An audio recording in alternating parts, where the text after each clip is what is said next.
আজ আমাদের অতিথি হিসেবে আছেন বীর মুক্তিযোদ্ধা, এক সময়ের জনপ্রিয় এবং খ্যাতিমান ছাত্রনেতা এবং রাজনীতিবিদ, বর্তমানে বিএনপির নেতা জনাব অ্যাডভোকেট ফজলুর রহমান। ফজলুর রহমান ভাই, আমাদের অনুষ্ঠানে আপনাকে স্বাগত জানাচ্ছি। আশা করি আপনি আমাকে শুনতে পাচ্ছেন। হ্যাঁ, আমি শুনতে পাচ্ছি। আমিও আপনাকে স্বাগত জানাচ্ছি, আমি ধন্যবাদ জানাচ্ছি, এবং আপনার মাধ্যমে যারা শুনছেন তাদের সবাইকে আমার সালাম জানাচ্ছি। আসসালামু আলাইকুম। ফজলুর রহমান ভাই, এই মুহূর্তে আমি সরাসরি প্রশ্নে আসি। যে বিষয়টা নিয়ে খুব বেশি আলোচনা হচ্ছে সেটা হলো যে নির্বাচন কবে হবে, এবং এই প্রসঙ্গটা প্রথমে এনেছে বিএনপি, আমি যতটুকু মনে করতে পারি, এবং ওনারা বলেছেন যে নির্বাচনে একটা রোড ম্যাপ থাকা দরকার। আবার একটা বিপরীত মত একটা আছে, অনেকে বলে বিএনপি নির্বাচনের জন্য পাগল হয়ে গেছে, নির্বাচন হলেই কি দেশের ভালো কিছু ঘটবে। তো এই যে প্রসঙ্গটা, এরপরে আবার দেখলাম যে আমাদের প্রধান উপদেষ্টা ডক্টর ইউনূস একটা নির্বাচনের সম্ভাব্য তারিখের কথা বললেন, ঠিক তারিখ বললেন না, একটা সম্ভাব্য সময় দিলেন। যদি আংশিক আপনার সংস্কার হয় তাহলে এবছরে 2025 সালের শেষ দিকে, আর যদি ওনার প্রত্যাশিত সংস্কার করতে হয় তাহলে 2026 জুন মাস। এই যে সামগ্রিক বিষয়টা, এটা নিয়ে আপনার কাছে আমার প্রশ্ন যে নির্বাচন হোক, এই চাওয়াটা কি তাড়াহুড়া কিছু? এটা কি চাওয়াটা কি অন্যায়, নাকি নির্বাচন আসলে বিলম্বিত হওয়াটাই ভালো? আপনি কি মনে করেন? আপনার প্রশ্নটার ব্যাপার আমি খুব সুস্পষ্ট ভাবে গত কয়েকদিন, এবং আমার মনে হয়, আমি জানি না, আমার চেয়ে হয়তো বা অনেক জ্ঞানী গুণী মানুষেরা অনেক স্পষ্ট ভাবে বলেছেন, আমি আমার মতো করে বলেছি। আমি জনাব ইউনূস সাহেবের হাইট, তার পার্সোনালিটি, তার যোগ্যতা, এইসবের ব্যাপারে আমার কোনো প্রশ্ন নাই, এবং সেটা হলো পলিটিক্সের বাইরের ফিল্ডে, নট ইন পলিটিক্যাল ফিল্ড। আগে আমার মনে হয়েছিল যে উনি বোধহয় এই ফিল্ডেও এই যোগ্যতাটা উনি প্রমাণ করতে পারবেন। এখনো প্রমাণ করতে পারেন নাই, এটা আমি বলতে চাই না। আমি যে কথাটা বলতে চাই, ইলেকশনের কথাটা আসলেই ওই যে অনেকের আছে চিংড়ি মাছ দেখলেই শরীর চুলকায়, অ্যালার্জি, দেখলেই খাইতে হয় না। অনেকের আছে বেগুন খাইলে ঠোঁট ফুলে যায়। এই সরকারের কাছে আমার মনে হয় election, the very word is a, নির্বাচন নামটাই তাদের কাছে একটা অ্যালার্জি। কারণ আমি বহুদিন পরে, 4 মাস পরে জনাব ডক্টর মোহাম্মদ ইউনূস সাহেবের মুখে নির্বাচনের একটা সম্ভাব্য সময় শুনতে পেলাম। এটা বলার সঙ্গে সঙ্গেই আবার শুনতে পেলাম যে ইউনূস সাহেব যাদের মাধ্যমে চলেন, খুবই দুর্ভাগ্যজনক ভাবে উনি বলে ফেলেছিল যে ছাত্ররা আমাকে ক্ষমতায় বসিয়েছে, এবং সারা পৃথিবীতে উনি বলার চেষ্টা করেছেন ছাত্ররাই এই সরকারকে পতন করছে এবং আগামী দিনে ছাত্ররাই দেশ গড়বে। এই কথাটা বলতে গিয়ে উনি কাউকে কাউকে আবার মেন্টর বা মাস্টার মাইন্ড ইত্যাদি জাতিসংঘ পর্যন্ত দেশের বাইরেও বলে ফেলেছে, এবং উনি উনি এমনও বলেছেন ছাত্ররা আমাকে বসিয়েছে, আমাকে ওরা যেদিন বলবে সেদিন চলে যাবে। এবং ছাত্রদের মূল সংগঠনের নাম হলো বৈষম্য বিরোধী ছাত্র আন্দোলন, এবং এটার প্রধান ব্যক্তিদের নাম হলো সমন্বয়ক। এটা বাংলাদেশের ডিকশনারিতে খুব রক্তিম অক্ষরে লেখা থাকবে, স্বর্ণালী অক্ষরেও লেখা থাকতে পারে সমন্বয়ক, আবার অনেকে বলে সমন্বয়ক। তো এই যে সমন্বয়ক অথবা সমন্বয়কেরা, আমি দেখলাম তারা সঙ্গে সঙ্গে বলে ফেললো কিসের ইলেকশন, শেখ হাসিনা এবং আওয়ামী লীগের বিচারের আগে যদি কেউ ইলেকশনের কথা বলে তাকে আমরা গণশত্রু হিসাবে আমরা বিবেচনা করব। মানে ইলেকশন যে কথা যে বলবে সে হবে গণশত্রু। কাঁদবো না হাসবো, রাগ করব না খুশি হব বুঝি না, কিন্তু এইসব পোলাপানে যে নাবালক পোলাপানে এইসব কথা বললে পরে মনে হয় ধরনী তুমি ধিদা হও, আমি মাটির নিচে ঢুকে যাই। ইলেকশনের কথা বললে গণশত্রু হবে। এবং তারা যে এই কথাটা বলেছে এবং যে হুমকিটা দিয়েছে, এই হুমকির কারণে ইউনূস সাহেবের একজন আছে, তার নাম পিয়ারু না পিয়ে, উনি তার নাম বোধহয় শফিক আলম সাহেব, মহাজ্ঞানী একজন মানুষ। এখানে আমি দেখতেছি কাউকে কাউকে বলা হচ্ছে সক্রেটিস, কাউকে কাউকে বলা হচ্ছে অ্যারিস্টটল। তো এইসব অ্যারিস্টটলরা বলতেছে না না, এই যে প্রথম দিকে না, ডিসেম্বরের শেষ দিকে না, 25শে ডিসেম্বরও না, জুন মাসে 26-এর ইলেকশনটা হতে পারে, হতে পারে। উনি বলতেছে, যেটা ইউনূস সাহেব বলেন। তো এই অবস্থায় তারা একটা, উনি বলতেছেন জুন মাস, 26শে জুন। আর ওই যে সমন্বয়করা যারা ইউনূস সাহেবকে মনে করে বৈরাম খা, এবং ইউনূস সাহেব দায়িত্ব নিচ্ছে দেশের সম্রাট আকবর তৈরি করার। কে যে সম্রাট আকবর আমি বুঝতেছি না, তবে আস্তে আস্তে আমরা বুঝতে পারবো সম্রাট আকবর হিসাবে কাকে তিনি প্রতিষ্ঠিত করতেছেন। তো তারা বলতেছে যে বিচারের আগে শেখ হাসিনা এবং আওয়ামী লীগের বিচার তো হতে গেলে, আমি আইনজীবী হিসাবে বুঝি, বাবর সাহেবের বিচারটা শুরু হয়েছিল 2008 সনে, প্রাথমিক রায় হলো 2014 সনে, প্রাথমিক রায় যাবজ্জীবন অথবা ফাঁসি কারো কারো। তারপরে 10 বছর গেল, হাইকোর্টে আর শুনানি হইল না। হাসিনা সরকার যখন চলে গেল তখন শুনানি হয়ে তাড়াহুড়া করে মাত্র হাইকোর্ট পাস করলো 10 বছরে। 8 থেকে 24, এটা হলো 16 বছর। আরো যদি এপিলেট ডিভিশনে যায়, আরো কমপক্ষে মিনিমাম 2 বছর ধরি, তাইলে 18 বছরে একটা মামলার চূড়ান্ত সিদ্ধান্ত হয় বা জাজমেন্ট হয় বা বিচার হয় এবং ফাঁসি হয়। তারপরও রয়ে গেল প্রেসিডেন্ট, তার মাফ করার ব্যাপার ট্যাপার ইত্যাদি। এই 18 বছর যদি অপেক্ষা করতে হয় আমাদেরকে একটা ইলেকশনের জন্য, হাসিনার কবে ফাঁসি হবে বা যাবজ্জীবন হবে তার দলে, এরপরে আমরা ইলেকশন করব, তারা কি 18 বছর বিনা ভোটে ক্ষমতায় থাকতে চায় কিনা?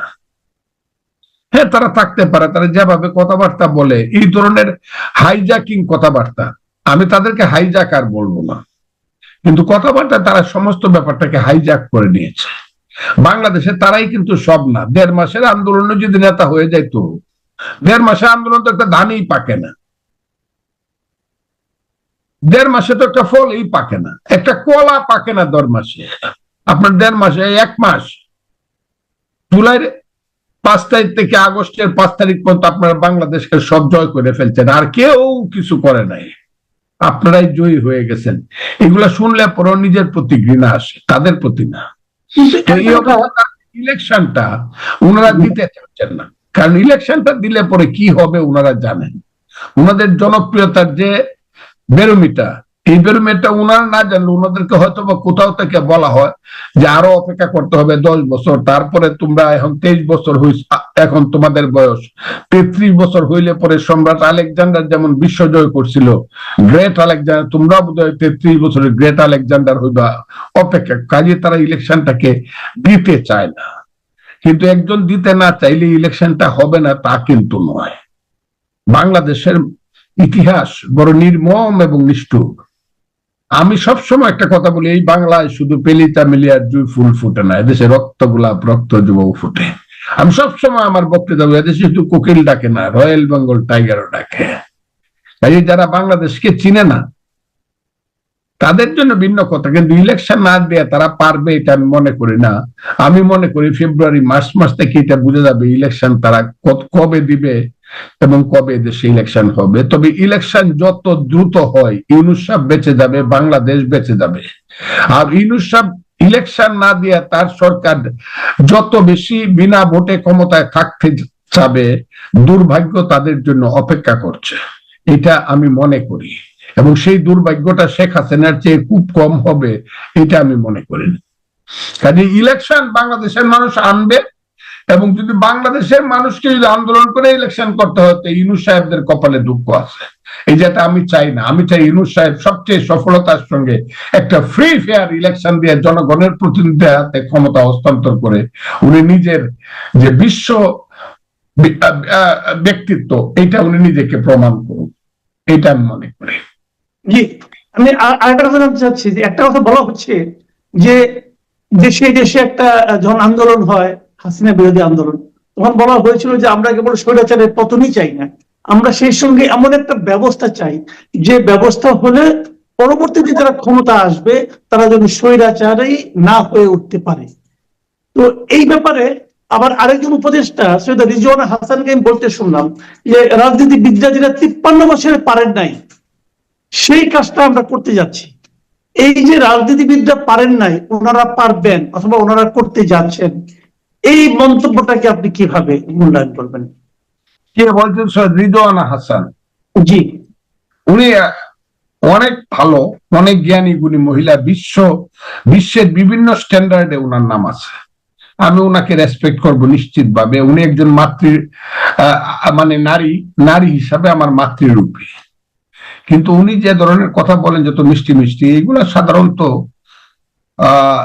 এত মিষ্টি কথা আমি শুনি তাদের মুখে যারা খুব সুখের শান্তিতে আছে। এবং সম্ভ্রান্ত পরিবারে বাঙালিদের মধ্যে কারা হয়েছে, যারা পাকিস্তানের বা তারও আগে যারা ব্রিটিশের আনুগত্য পাইছে, তারাই বড় হয়েছে এবং ওনারা সেই ধরনের পরিবার থেকে আসছে। এবং মুক্তিযুদ্ধের সময় ওনাদের পরিবারের ইতিহাসটা খুব মধুর না, কারণ আমার বাড়ি ওনার বাড়ি থেকে 18 কিলোমিটার দূরে, 12 মাইল। আর হবিগঞ্জ আমার বাড়ি থেকে 12 মাইল, আর কিশোরগঞ্জ আমার বাড়ি থেকে হলো 25 মাইল। আমি যে জেলার লোক, কাজে হবিগঞ্জের খবরটা, বাতাসটা পূর্ব দিক থেকে প্রথমে আমার বাড়িতে এসে ধাক্কা দেয়।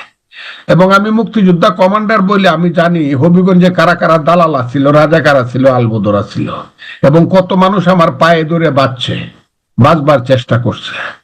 রিজওয়ানা হাসানদের পারিবারিক মুক্তিযুদ্ধের ইতিহাসটা খুব সুখকর ইতিহাস না। উনি যদি বলেন যে উনাকে আসতে হয়েছে 53 বছর পরে, উনার কাছ থেকে আমরা কিছুই চাই না। উনি কে? উনি ঠিক করে দিব আমাদের কে উনি, who is she, what contribution she has got for the nation. তার কখনো উনি কবে রাজনীতি করছেন? ও কিছু এনজিও করছেন, আর কিছু ওই যে বিদেশি পুরস্কার পাইলে পরেই মনে করেন যে মহান ব্যক্তি হয়েছেন, তা না। কিন্তু উনি ওই দিনের কথাটা আমার মনে হয়েছে রাজনীতিবিদদেরকে উনি খুব ছোট করছেন। আর রাজনীতিবিদরা আছে বলে তো রিজওয়ানা হাসান, রাজনীতিবিদরা ছিল বলে তো দেশটা স্বাধীন হয়েছিল।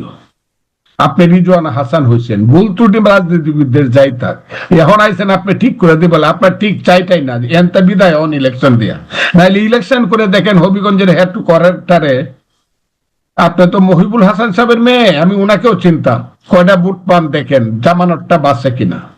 যে আপনি ঠিক করবেন কি, আগে ভোটটা করে আসেন, হবিগঞ্জের মানুষকে জিজ্ঞাসা করেন যে আমি রিজওয়ানা হাসান, মহিবুল হাসান সাহেব আমার বাবা ছিলেন, অমুক ছিলেন, তমুক ছিলেন, আমরা সম্ভ্রান্ত পরিবারের ছেলে মেয়ে, ইলেকশন করে দেখেন তো কত পার্সেন্ট ভোট পান।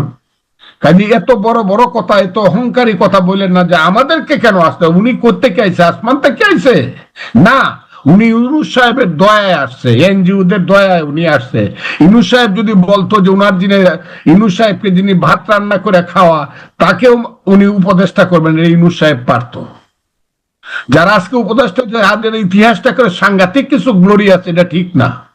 কাজে এত অহংকারী কথা রিজওয়ানা হাসান বলবেন, এটা আমি আশাও করি নাই কোনোদিন, যে 53 বছর পরে আমাদেরকে আসতে হইলো কেন, রাজনীতিবিদরা ঠিক করতে পারে নাই বলে।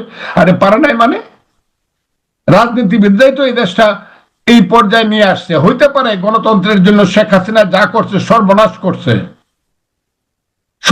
করছে, ফ্যাসিজম করছে, হইতে পারে সেটা, কিন্তু দেশটা আজকে যে আপনি এত সুন্দরভাবে এত বড় বড় কথা বলেন, এইসব তো বাংলাদেশের স্বাধীনতার জন্যই হয়েছে।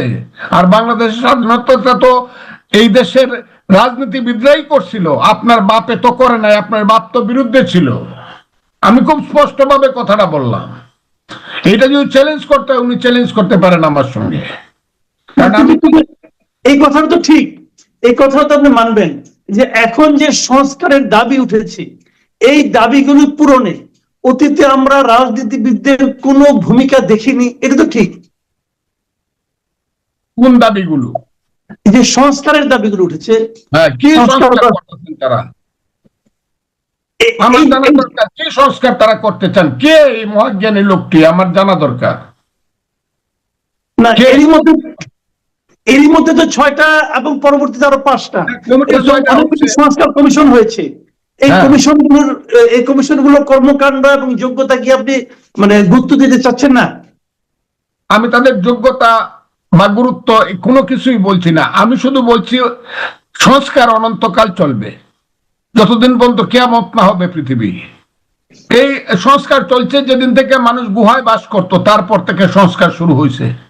বরফ যুগ যেদিন থেকে ছিল তখন থেকে, বিগ ব্যাং যেদিন থেকে হয়েছে সেদিন থেকে সংস্কার শুরু হয়েছে। সংস্কার তো অনন্তকাল চলবে। সেই সংস্কারের নাম নিয়ে আপনারা ইলেকশনকে দীর্ঘায়িত করছেন কেন? এই সংস্কার করলে তো 3 মাস লাগে।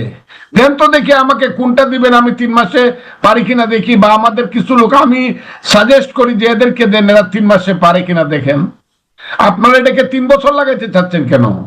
এর অর্থ হইল গদিটা খুব তুলতুলে লাগে এবং খুব শীতের দিনে খুব আরাম গরম লাগে, সেটাতে বসে থাকতে চান এবং বড় বড় কথা বলতে চান। বড় বড় কথা বলেন না। এই দেশটা কিন্তু আমরা যুদ্ধ করে সৃষ্টি করছি বলে আপনাদের এই মন্ত্রিসভার মধ্যে বা উপদেষ্টা পরিষদের মধ্যে কিন্তু খুঁজলে, লাইট দিয়ে খুঁজলে একজন মুক্তিযোদ্ধা পাওয়া যেত না, এক্সেপ্ট মিস্টার মুক্তিযোদ্ধা মন্ত্রী, তার নাম হলো জনাব ফারুকী আজম। এর বাইরে কাউকে খুব বেশি পাওয়া যাবে বলে মনে করি না। কারণ মুক্তিযুদ্ধ যখন হয় আপনাদের তখন ওই যে যিনি থিঙ্ক ট্যাঙ্ক, যিনি জনাব আসিফ নজরুল, তার বয়স আছিল 5 বছর। কাজে অত বড় বড় কথা বললেন না তো। আর যে ছেলেরা বড় বড় কথা মুক্তিযুদ্ধ নিয়ে বলে, সেই সময় তার বাপের জন্ম হয়েছে কিনা, মার জন্ম হয়েছে কিনা, এইটা নিয়েও আমারও হয়েছে। আর ধরে থাকলেও মার সাথে বাপের দেখা হয়েছে না, তাদের বিয়ে শাদী তখনও হয় না। কাজে মুক্তিযুদ্ধ নিয়ে, দেশ নিয়ে বড় কথা বলে না। দেশটা আমরা সৃষ্টি করছি, হইতে পারে আমরা ভুল ত্রুটি করছি রাজনীতিবিদরা, সব আপনারা করে ফেলছেন তা না। আপনারা কি করছেন এটা আমরা জানি, এনজিও করে, এই করে, ওই করে, আমরা তাও জানি। আর এখন কি করতেছেন, কার চেহারা টমেটোর মতো লাল হইতেছে, তুলতুলে হইতেছে, এই জিনিসগুলো বলি। কার কথা কই প্রতিবাদ করেন না কেন? তৃতীয় মাত্রায় বসে জনাব দিল্লুর রহমানের মতো সাংবাদিক যেভাবে বলে, যে অভিযোগগুলা করে, তার উত্তর দেন না কেন?